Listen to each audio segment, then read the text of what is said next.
Ok, c'est la dernière vidéo du mois et pour ça on va parler d'une vidéo que m'a fait découvrir Mehdi. Deuxième participation ce mois-ci, bien joué. C'est une vidéo de Nick Murray Willis sur YouTube.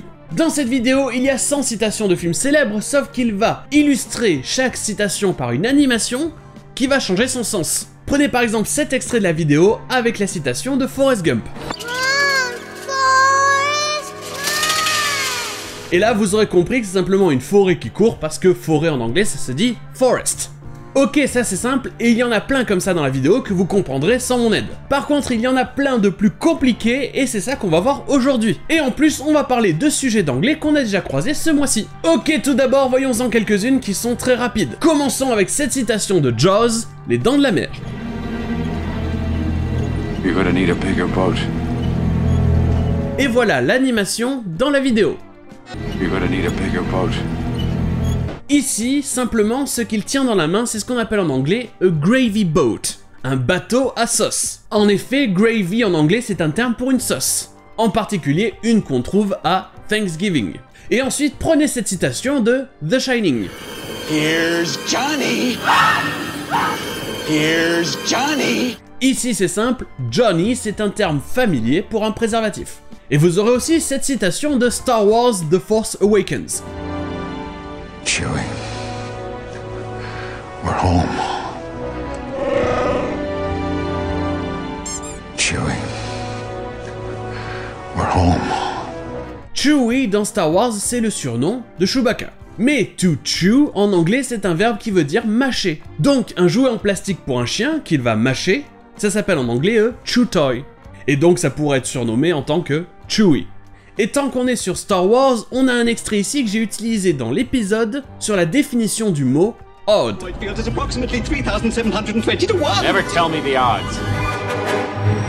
Et dedans, je vous disais donc que odd, ça voulait dire la probabilité ou les chances que quelque chose arrive, comme par exemple les chances de sortir vivant d'un champ d'astéroïdes, ou alors, comme on va le voir là, les chances de gagner un jeu de chance. Never tell me the odds.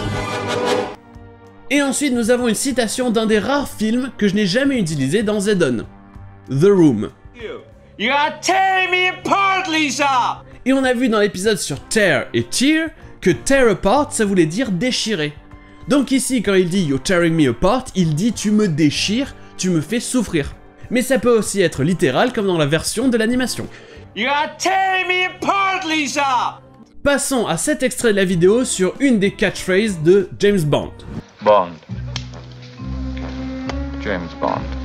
Je vous disais dans l'épisode sur Bond que c'était un verbe qui permettait de dire créer un lien avec quelqu'un, se rapprocher de quelqu'un, apprendre à connaître quelqu'un. Et bien ici, au lieu que ça soit simplement James Bond qui se présente, c'est plusieurs James qui s'ordonnent de se rapprocher les uns des autres. Ça donnerait littéralement « Apprenez à vous connaître James, apprenez à vous connaître ». Et ensuite, vous aurez deux extraits avec une blague sur le mot « bitch ». Oui, en anglais, c'est une insulte comme on l'a vu très vite fait dans l'épisode sur les noms de groupes dans Ozark, parce qu'on peut dire que c'est le B-word, le mot qui commence en B. Et ça veut dire qu'on ne veut pas dire le mot vulgaire. Mais c'est aussi un nom commun absolument pas vulgaire pour dire la femelle d'un chien, une chienne. Oui, en français tout comme en anglais, le mot a un sens vulgaire, mais un sens aussi tout à fait acceptable.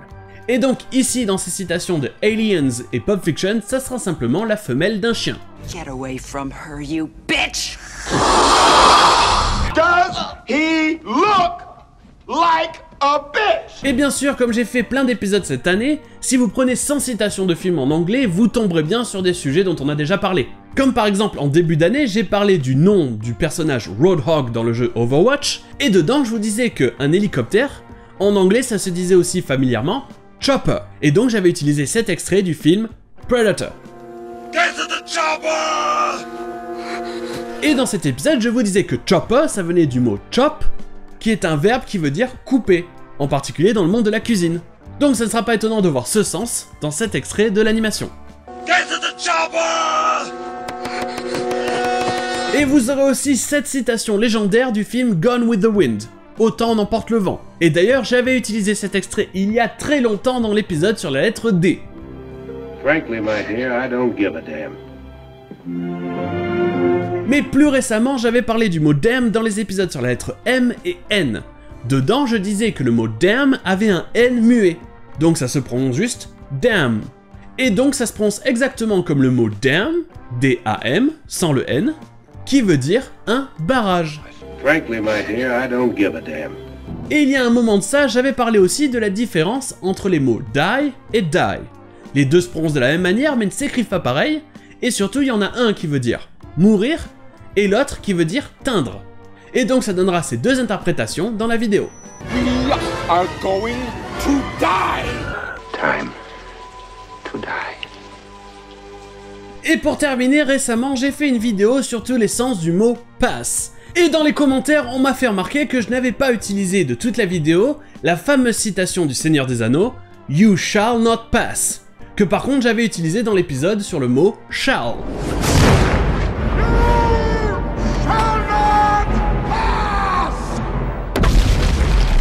Et bien ça c'est simplement parce que je le gardais pour aujourd'hui, parce que dans la vidéo, elle y est 5 fois. Pour 3 de ces extraits, c'est simple, c'est le même sens de passe qu'on a en français avec le verbe passer. C'est-à-dire passer quelque chose à quelqu'un, ou alors passer quelque part.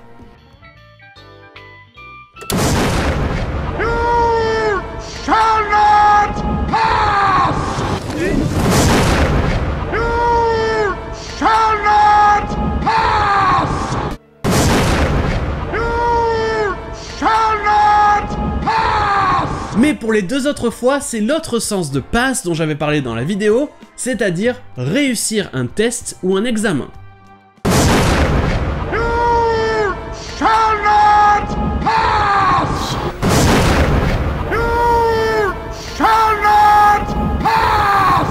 Et voilà!